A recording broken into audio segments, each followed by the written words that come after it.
Señor, tú tienes cuidado de nosotros, de tal manera que precias sentarnos en tu mesa para que comamos, para que nos alimentemos.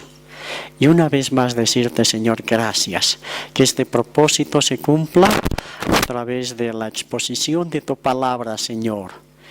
Y sea tu Hijo, Señor, el instrumento que tú utilices para esto. Sea tu unción, Señor, en su vida, y todo lo que has puesto en él, Señor, sea vertido como esa agua limpia que sacia. En el nombre de Jesús. Amén. Hermanos, buenos días. Que el Señor les bendiga.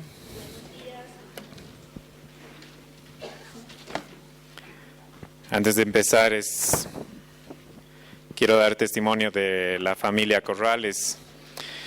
Ellos hace unos meses pusieron en consideración el viaje a Estados Unidos, pero no había fondos, no había nada, y se lanzaron por fe. Y el Señor está cubriendo, ¿no?, las necesidades. Pero no es algo que es bien importante para nosotros, ¿no? Porque es un privilegio poder participar, de poder bendecir a estos niños. Antes de que, recién va a salir el aviso la siguiente semana, pero va a haber un concierto de beneficencia justamente para los niños de Casa Esperanza dentro de 2 semanas, dentro de 2 sábados. El 14 de noviembre en la iglesia Betel. Son unos niños también que han decidido apoyar al hogar. Entonces ellos están donando, están cantando para que la gente pueda ir a verlos, y todos los fondos recaudados van a ir para el hogar, ¿no? Entonces es en la iglesia Betel, que es de la Plaza del Estudiante, subiendo a media cuadrita por la Landaeta. Los que quieran, hermanos, va a ser el sábado 14 a las 2:30 de la tarde, para que puedan también participar de este tiempo para poder bendecir a los niños de Casa Esperanza. Hermanos, para hoy tengo un tema para compartir, pero normalmente este tema a lo largo de la palabra es un tema, el arrepentimiento es un tema que lleva mucho a condenación. Pero esa no es mi intención, ¿no? En realidad voy a tomar un texto de Mateo, que cuando Juan está compartiendo el arrepentimiento, y que el Señor nos hable para que nosotros podamos ponernos alineados a lo que el Señor quiere que veamos con respecto al arrepentimiento. Leeremos el capítulo 3 de Mateo. Vamos a leer 11 versitos.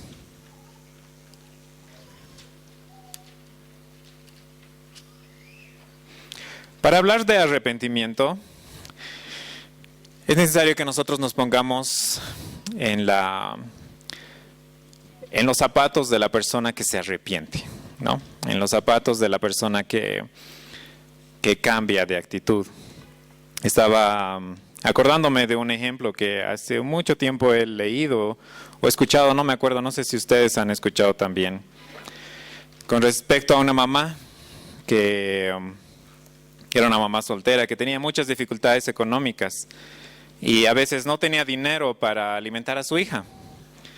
Y a ella le costaba mucho conseguir alimento, y uno de esos días compra un cereal para ella, ¿no?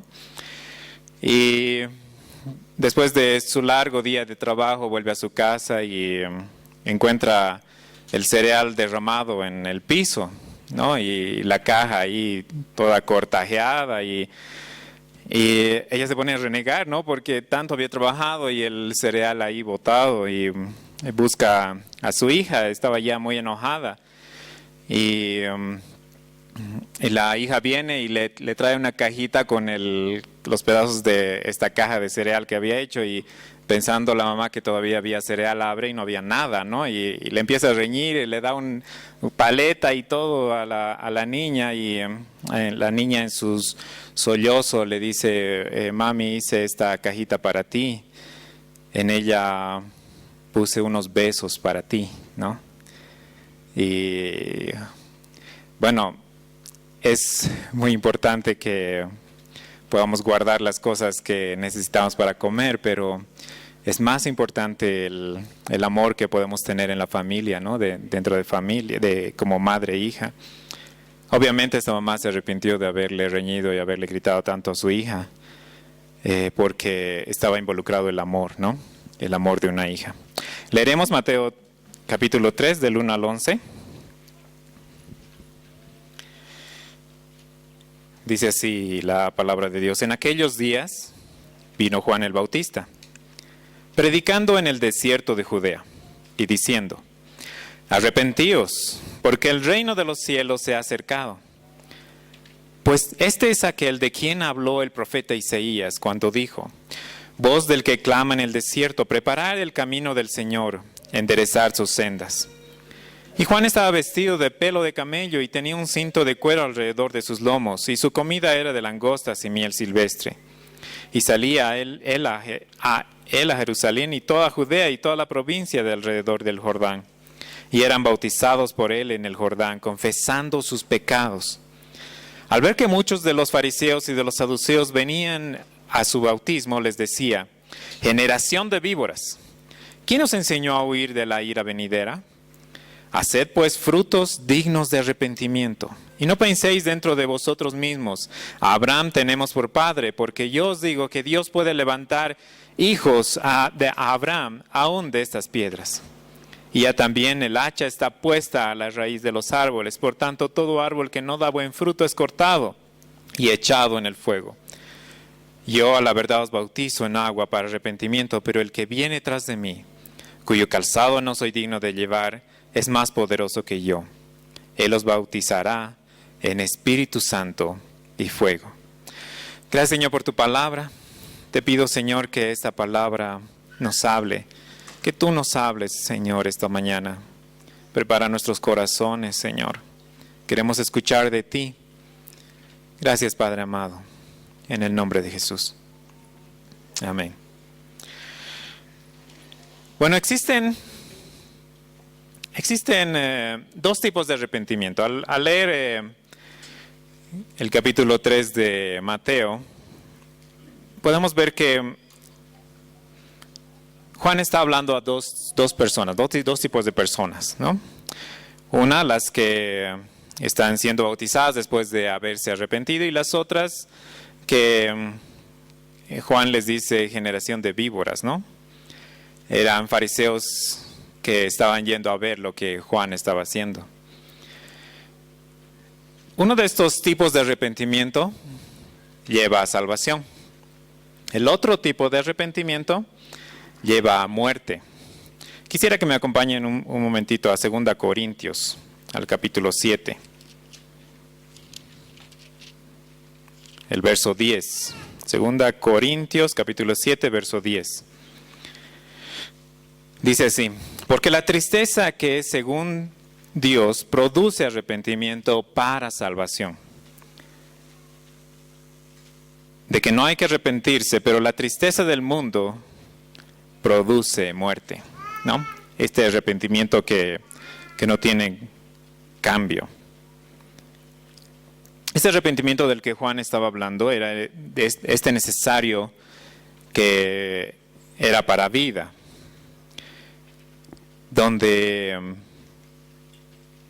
es un tema de vida eterna, donde estamos hablando de lo que va a suceder para la eternidad, del estar con el Señor, ¿no? De estar con Cristo.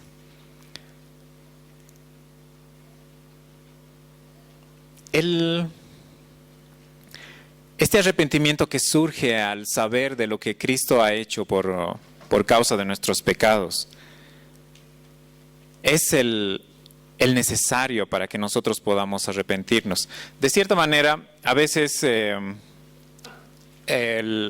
encontramos tipos de arrepentimiento cuando hablamos con algunas personas. Por ejemplo, un ladrón que es agarrado por estar robando en algún lugar. Sí, yo creo que se arrepiente, ¿no? Pero probablemente se arrepiente porque lo han agarrado, ¿no? Es más, si logra zafarse de algún tipo de condena, lo más probable es que siga robando, ¿no? Y hasta algunas personas hablan de que en las cárceles las personas que han sido maleadas encuentran una escuela para poder hacer mejor sus fechorías, ¿no? O sea, no produce un cambio. Juan estaba diciendo muy fuertemente arrepentidos. De cierta manera, la forma en la que Juan estaba hablando en Mateo está relacionado con la perdición, con el hecho de que la gente se pierde, ¿no? Habla muy fuerte a estos fariseos, les dice generación de víboras, ¿no? La cosa es que Juan compartía de esta forma y hasta su vestimenta, su forma de que él era, le daba esta capacidad de poder hablar de esta manera. El hecho de que su vida la estaba dedicando a llevar el evangelio del Señor para que la gente se arrepienta.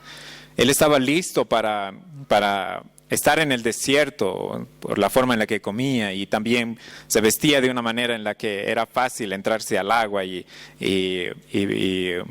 estar bautizando a las personas que querían, que necesitaban este arrepentimiento, ¿no? Que se arrepentían y necesitaban de esta salvación que viene del Señor. Y él era duro. Él era duro para hablar con la gente que estaba a su alrededor. Hay una parte que es muy importante. Juan era un profeta. Y si vemos nuestras Biblias, el último libro que tenemos en el Antiguo Testamento, del último profeta, o sea, Malaquías, desde el último escrito de Malaquías hasta el tiempo de Jesús, habían pasado cerca de 400 años. Era como 400 años de silencio, 400 años de que no había profecías. El pueblo de Dios se había alejado bastante. Y Juan llega a hablar de que el tiempo se ha acercado, ¿no? El reino de Dios se ha acercado. Ese es el tiempo de arrepentimiento. Todo es inminente, ya no hay tiempo que perder, en otras palabras. Y por eso era su predicación de esa manera. Bueno, en realidad la mayoría de los profetas hablaban de esa manera, eran bastante duros, porque no había otra forma de que la gente se dé cuenta de que necesitaban arrepentirse. Las predicaciones no eran tan parecidas como las de ahora. Por ejemplo, cuando se sale a hacer evangelismo, normalmente hay estos panfletitos, ¿no? Dice, Dios te ama, Dios es amor, y etcétera, ¿no? O sea, relacionados a poder conquistar de alguna manera a la persona que está recibiendo el evangelio, ¿no? Juan era bastante duro. Los profetas eran duros al compartir la palabra de Dios, a compartir el hecho de que era necesario un arrepentimiento. Y entonces, por esa razón, Juan también se parece a los otros profetas, ¿no? La forma en la que él hablaba. Es decir, Juan no se metía mucho en detalles al hablar acerca del arrepentimiento. No era muy prolija su predicación. Era más concisa. Era más como una orden, ¿no? O sea, arrepiéntanse de una vez. La forma en la que es como una hora ahora es diferente, ¿no? No tiene esa entonación. Y él dice, el reino se ha acercado. Dios mismo, en su infinita misericordia, había hecho que su Hijo naciera entre nosotros para morir por nuestros pecados. El reino se había acercado. Entonces hay ciertos requisitos para poder participar de este reino. El primer lugar es que necesitas darte cuenta que necesitas un Salvador, que tienes pecado, que tu forma de actuar no es la correcta delante de Dios. de que si sigues en ese camino, estás yendo a perdición. El segundo es creer en la obra de Cristo. En este tiempo estaba hablando acerca del que ha de venir, ¿no? Nosotros hablamos del que ha venido para nuestra salvación. Y el tercer punto es el arrepentimiento de tu transgresión. ¿Por qué nos arrepentimos? ¿Por qué deberíamos arrepentirnos? La palabra arrepentimiento viene del griego, de una traducción que dice metanoia. Y esta traducción literalmente habla de un cambio de dirección. Algunos comentaristas hablan de que la Reina Valera está traduciendo un poquito mal esta palabra, ¿no? Y por como que le falta más cosas. No exactamente que está errónea, sino que se debería enfatizar más en las cosas que quiere decir Juan en el momento de decir arrepiéntanse. Más o menos es como que una persona está caminando hacia un lugar y necesita cambiar de dirección. Y de ahí viene esta palabra que nosotros usamos, ¿no? ¿Cuándo te has convertido? ¿No? ¿Cuándo has cambiado tu forma de caminar para nuestra salvación? Y el tercer punto es el arrepentimiento de tu transgresión. ¿Por qué nos arrepentimos? ¿Por qué deberíamos arrepentirnos? La palabra arrepentimiento viene del griego, de una traducción que dice metanoia. Y esta traducción literalmente habla de un cambio de dirección. Algunos comentaristas hablan de que la Reina Valera está traduciendo un poquito mal esta palabra, ¿no? Y por como que le falta más cosas. No exactamente que está errónea, sino que se debería enfatizar más en las cosas que quiere decir Juan en el momento de decir arrepiéntanse. Más o menos es como que una persona está caminando hacia un lugar y necesita cambiar de dirección. Y de ahí viene esta palabra que nosotros usamos, ¿no? ¿Cuándo te has convertido? ¿No? ¿Cuándo has cambiado tu forma de caminar?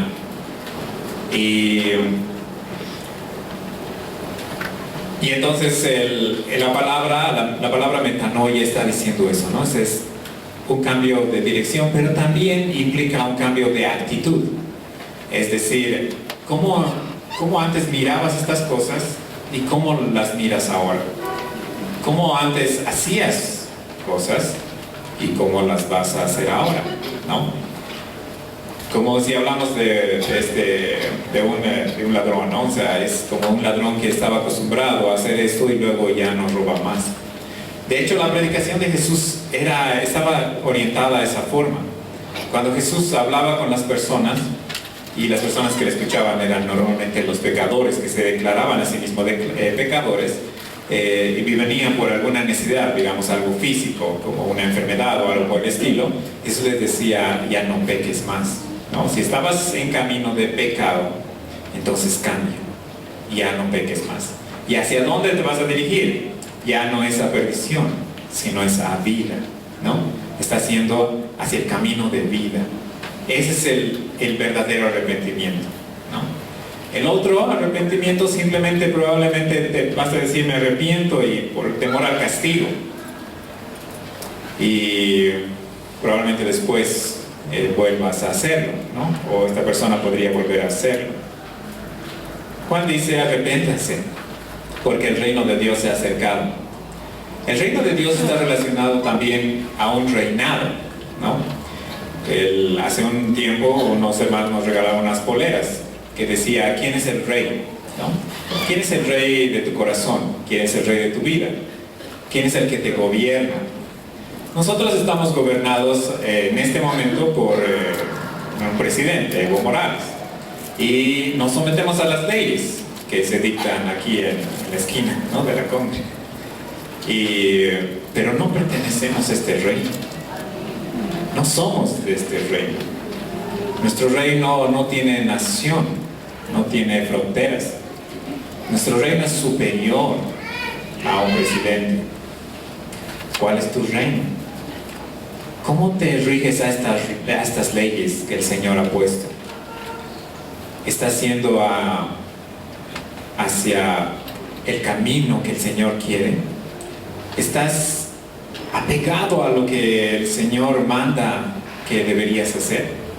Este reino es el que habla Juan y dice, el reino de Dios se ha acercado. No es como que nosotros hemos llegado hasta a ser partícipes del reino porque nos hemos ganado algo, ¿no? Sino Él ha hecho todos los méritos para que este reino nos tome a nosotros como ciudadanos de este reino, ¿no? Y estar bajo lo que el Señor quiere que hagamos, ¿no? Por eso es el título de la prédica. Dice frutos dignos de arrepentimiento, o mejor dicho, sí, frutos dignos de arrepentimiento. Lo que pasa es que he estado dando vueltas mucho en este título, tratando de enfatizar exactamente lo que el Señor me estaba hablando, ¿no? Con respecto a Juan. Entonces el reinado, el gobierno o la soberanía conocida de Dios, ese es el sentido que estaba hablando Lucas, ¿no? Perdón, Mateo. El reino de Dios se ha acercado. Varias veces se habla acerca de este reino. Dice, venga tu reino, hágase tu voluntad, ¿no? Que tu reino esté entre nosotros. Que ya no, bueno, soy boliviano, he nacido en Bolivia y estoy bajo las leyes de Bolivia. Pero si voy a otro país, ¿cómo es, no? ¿Cómo debería ser? Tengo que regirme también a las leyes de ese país, aunque soy boliviano, ¿no? Hay un ejemplo un poquito más específico. El otro día estábamos en la calle y mi hijo me pregunta, ¿qué es esa placa diferente que tiene este auto? Era una placa diplomática.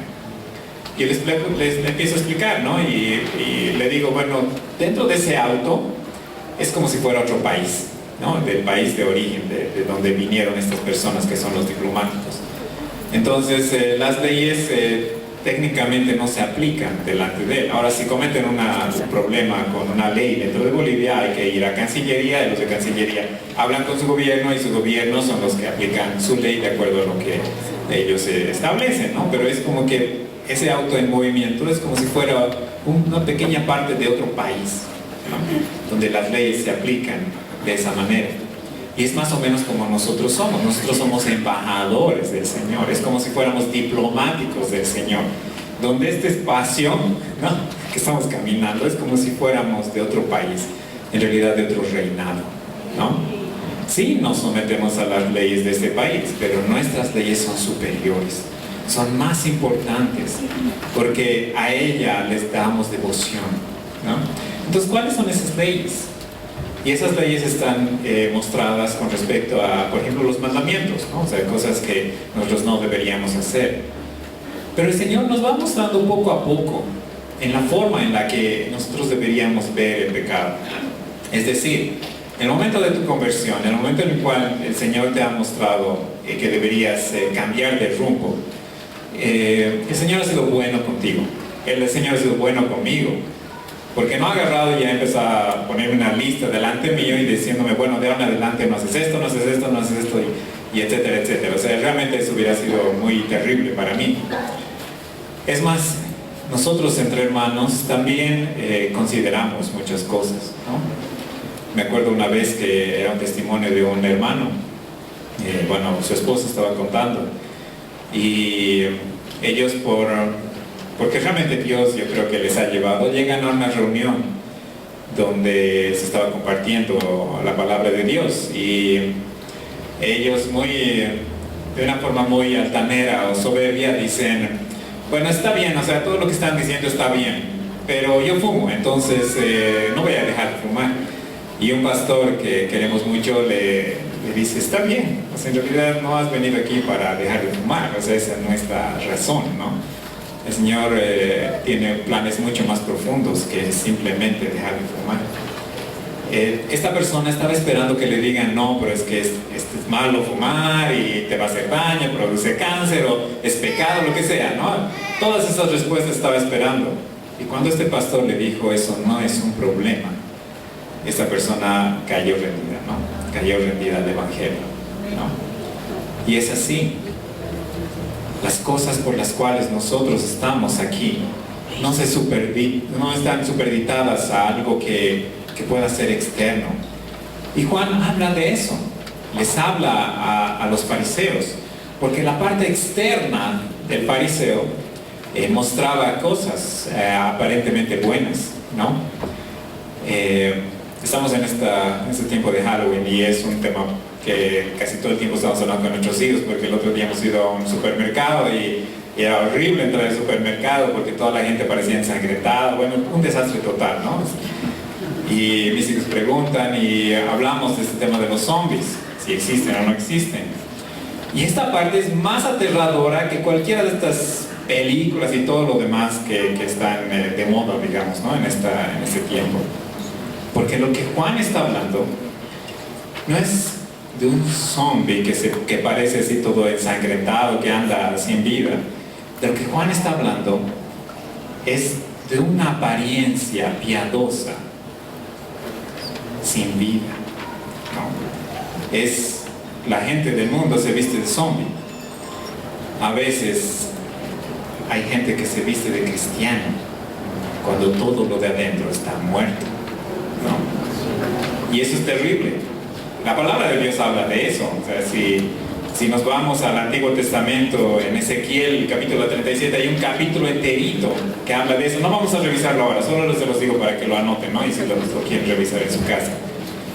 Ezequiel capítulo 37, donde empieza ese el relato del Valle de los Huesos Secos, donde llega a estos huesos a formarse, está todo paradito, con carne, con piel, con todo, pero no había vida, ¿no?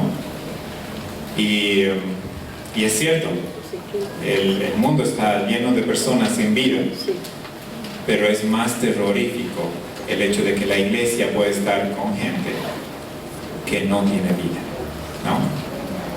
De eso también estaba hablando Juan, a la forma en la que estas personas estaban acercándose a mirar lo que hacía Juan.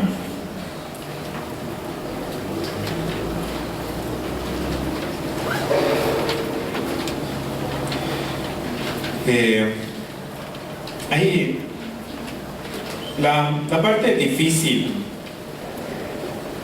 de la predicación de Juan es que los fariseos estaban en una posición de rechazo de lo que estaba haciendo Juan. Y esa forma de rechazo a veces nos puede inundar de alguna manera. Si alguien viene y te dice, hermano, esto he visto en ti, tenemos dos formas de reaccionar. Una es, bueno, estás equivocado porque yo estoy haciendo las cosas bien. O la segunda es, realmente, si tú estás viendo eso y quiero entregárselo al Señor, ¿no? Y esa es la forma en la que las personas llegaban a Juan y se arrepentían y llegaban a ser bautizados. La forma rebelde es la forma en la que los fariseos se acercaban. Quisiera que vayamos a Hebreos, el capítulo 12.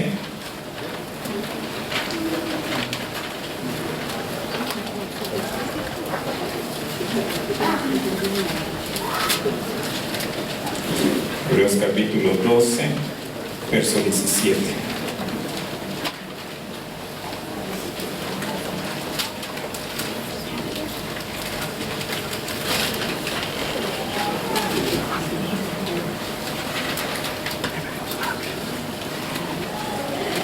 Y otra vez el autor de Hebreos habla del arrepentimiento, dice, porque ya sabéis, Hebreos capítulo 12, verso 17, dice, porque ya sabéis que aún después, deseando heredar la bendición, fue desechado, y no hubo oportunidad para el arrepentimiento, porque la procuró con lágrimas.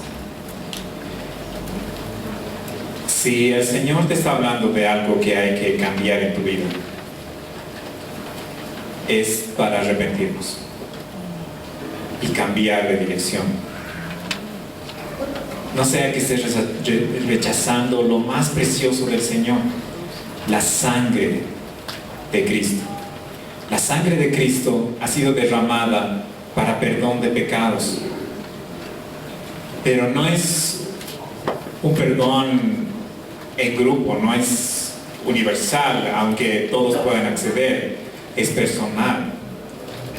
Y nosotros, después de haber conocido del perdón del Señor, debemos estar sensibles a lo que el Señor quiere hacer en nuestras vidas. Ese es el proceso de santificación delante del Señor, para estar a la estatura y plenitud de Cristo.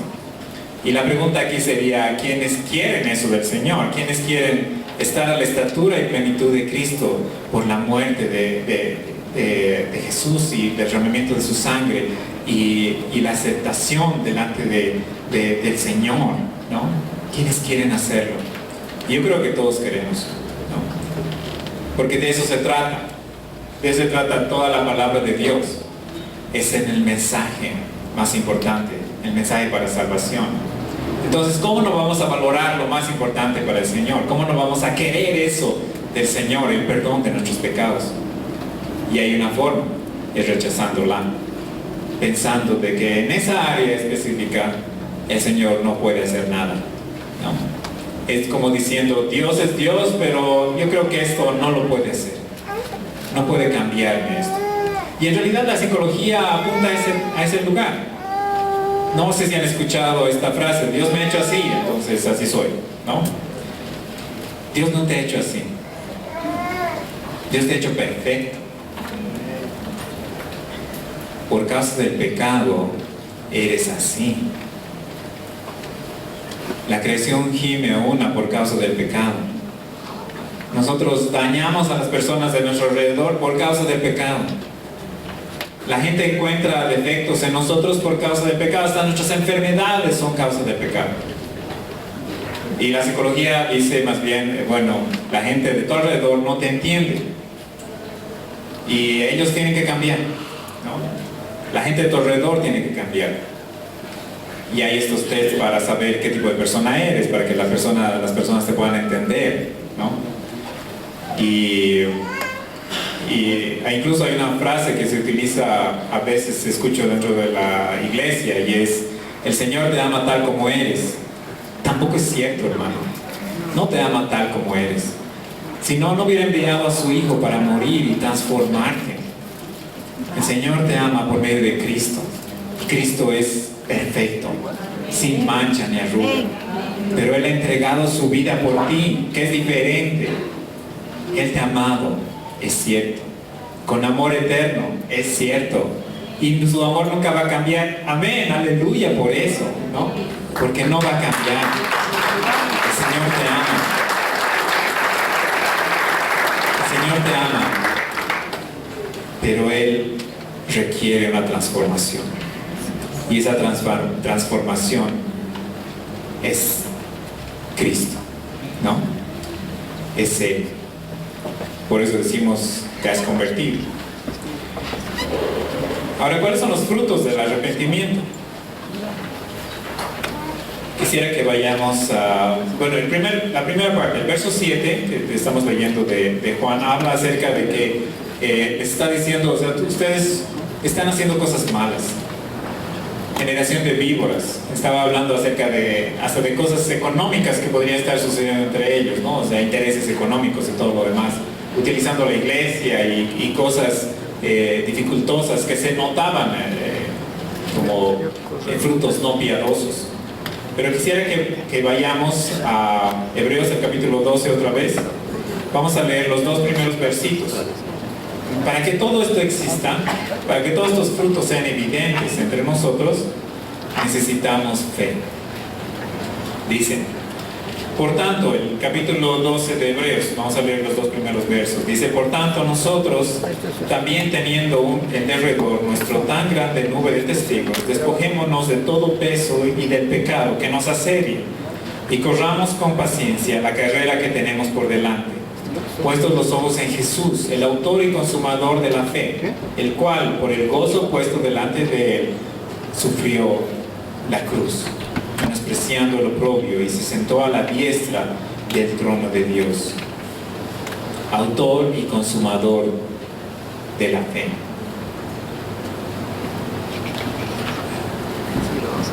Si viéramos fotografías de nuestra vida, ¿dónde estabas o qué hacías antes de conocer al Señor? ¿O cómo era tu forma de vivir después de haberte convertido? ¿Cómo es ahora? ¿Cómo será antes de conocer al Señor cara a cara?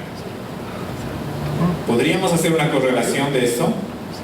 Si vieran las fotografías de mi vida, en un momento dirían, pucha, esta persona realmente hay que orar por él, ¿no? Porque nada que ver.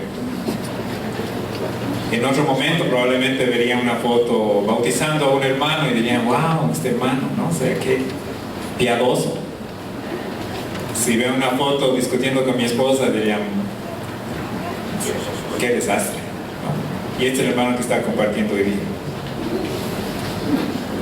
¿Cómo es tu foto? ¿Cómo son las fotos que el Señor podría sacar a lo largo de tu vida? Se necesita fe, hermanos. Se necesita fe. Hace un tiempo estábamos hablando con mi esposa de un tiempo que yo hasta me había olvidado de cierta manera. Y era un tiempo que yo estaba alejado del Señor. Ya había conocido al Señor y estaba alejado del Señor.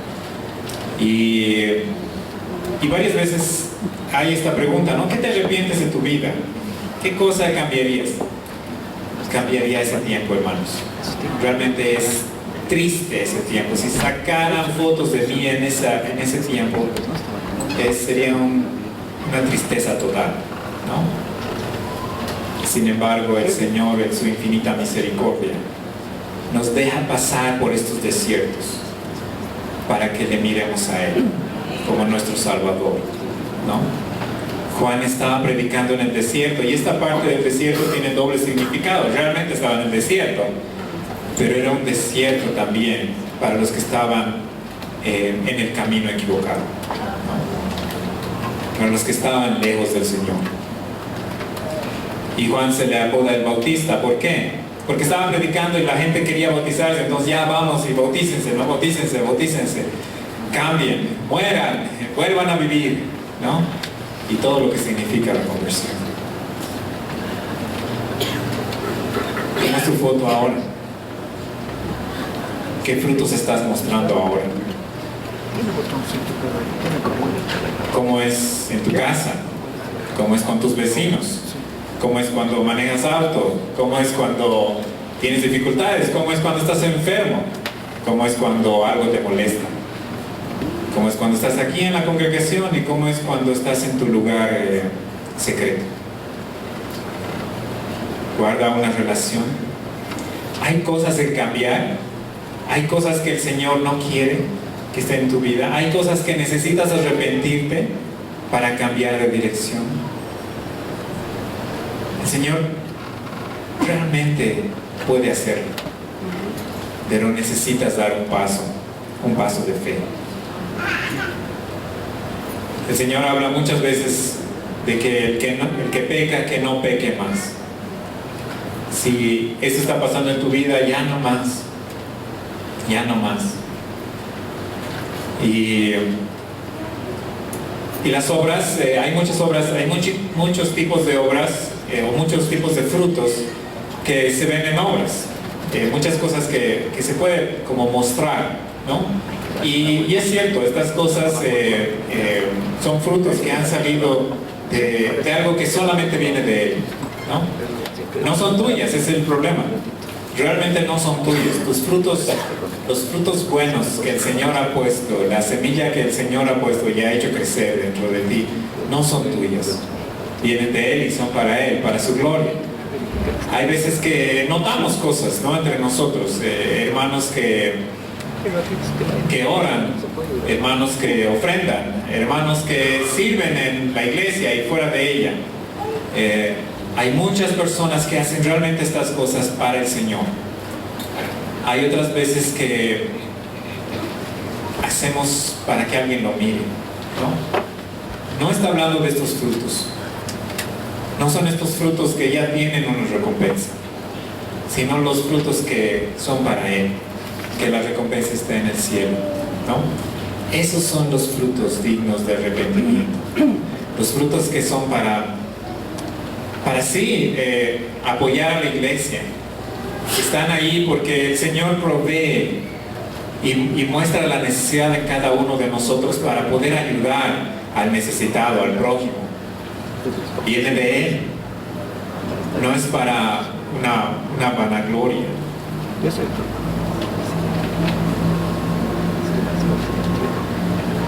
Entonces, si el arrepentimiento es genuino, debe ir acompañado de frutos. Algo que digamos nosotros como una confesión de pecados meramente para poder decirlas o que alguien lo escuche, como cuando este ladrón está diciendo su testimonio o está delante de los policías para escuchar, él puede decir cosas como que no me arrepiento de esto. Y muchas veces nosotros podemos decir cosas solamente para que las demás personas lo escuchen, para mostrar una forma piadosa de vivir. Pero esta confesión no va a lograr un cambio. O el deseo de bautizarte, simplemente por hacerlo. De hecho, cuando yo me bauticé, no conocía el Evangelio. No había tenido una conversión real. Y me bauticé porque era interesante bautizarse. Me acuerdo de mi bautizo. Y para mí era, bueno, me he bautizado, era más bien como una especie de orgullo, ¿no? Cuando debería ser todo lo contrario. El bautizarse es humillante, porque estás declarando al mundo que necesitas morir y vivir de nuevo para Él.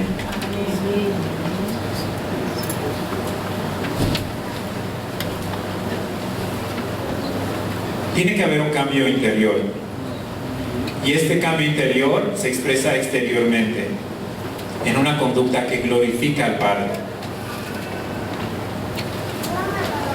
Este fruto del que estoy hablando concuerda perfectamente con lo que el Señor quiere que hagamos.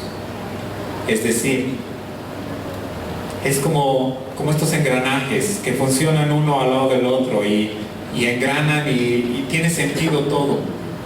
Me acuerdo de una hermana que una vez contaba un testimonio y decía, estábamos en el SEC y bueno, no teníamos tiendas ahí cerca, ¿no? Y esta hermana se había antojado un chocolate, era algo simple, ¿no? O sea, quería realmente un chocolate. Y no había lugar para comprarse un chocolate. Y después cuenta y dice, llegué ese día a mi cama y había un chocolate en mi cama, ¿no? Y no había nadie más en mi cuarto, o sea, no había como alguien evidente que había puesto ahí. Y ella agradeció al Señor por su chocolate, ¿no? Después de mucho tiempo,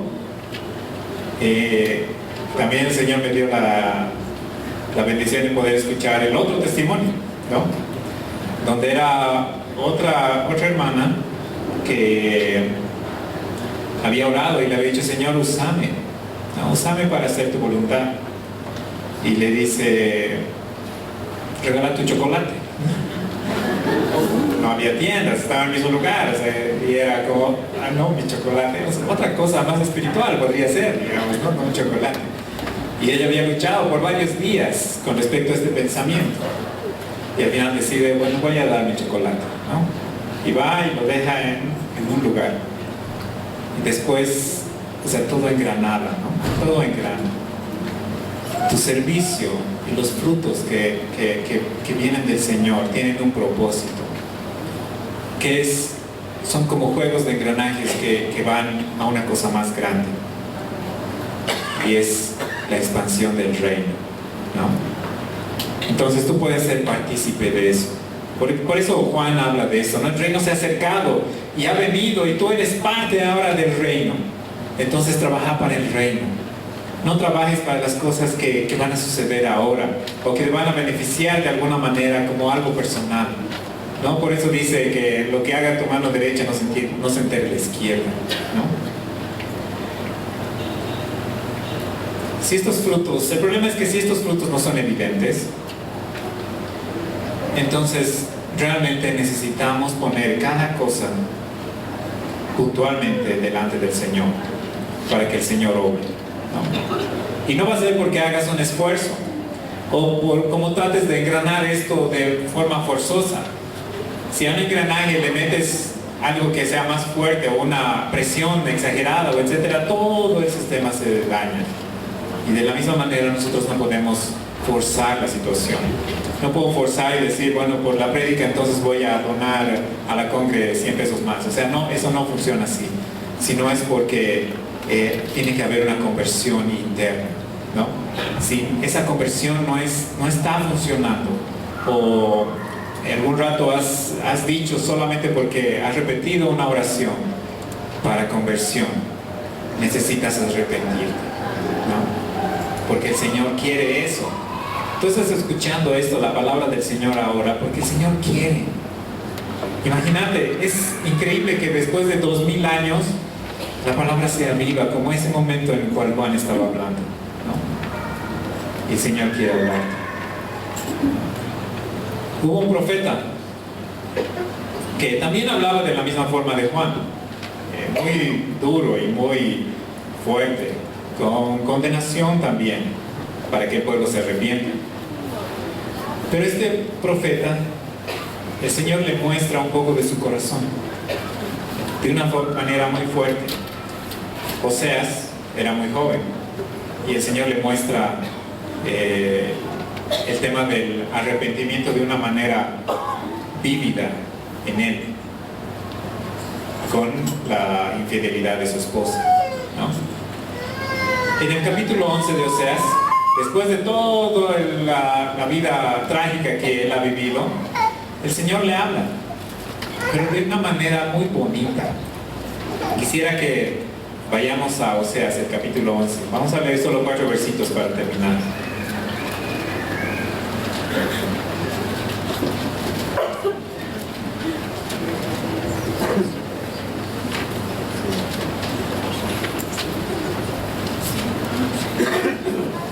Oseas capítulo 11, del 1 al 4.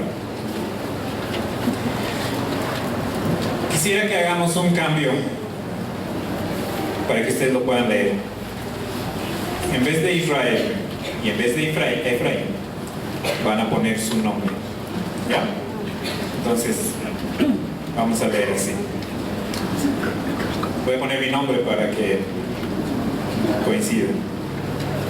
El capítulo 11 de Oseas, del verso 1 al 4. Dice: cuando Mauricio era muchacho, yo lo amé, y de Egipto llamé a mi hijo. Cuanto más yo lo llamaba, tanto más se alejaba de mí. A los Baales sacrificaban y a los ídolos ofrecían sahumeros. Yo con todo esto enseñaba a andar al mismo Mauricio, tomándole de los brazos, y no conoció que yo le cuidaba. Con cuerdas humanas lo atraje, con cuerdas de amor, y fui para ellos como los que alzan el yugo sobre su cerviz, y puse delante de ellos la comida. El Señor te ama mucho y te ha cuidado desde que has nacido. Tal vez estabas en rebeldía con Él, ofreciendo sacrificios al enemigo. Tal vez estabas queriendo zafarte de sus cuerdas de amor. Sin embargo, con mucho cariño Él te atrajo como un padre a un hijo, para que no caigas, para que no perezca, para que cambie de dirección. Ese es el amor del Señor. Y el Señor te ama para que te arrepientas, para que le mires a Él, para que Cristo crezca en ti, para que un día puedas también encontrarte cara a cara a Él. El Señor no solo te ha conocido desde el vientre de tu madre, sino estaba ahí en todos los momentos, en los difíciles, en los bonitos, en los que tu fe ya no alcanzaba, en los que estabas alabándole, en los que te has apartado y en los tiempos que te has postrado delante de Él. El Señor estaba contigo. Y Él es el mismo que te ha enseñado a caminar, el mismo que después de cada tropezón te ha levantado, ¿no? Y te abraza con sus cuerdas de amor.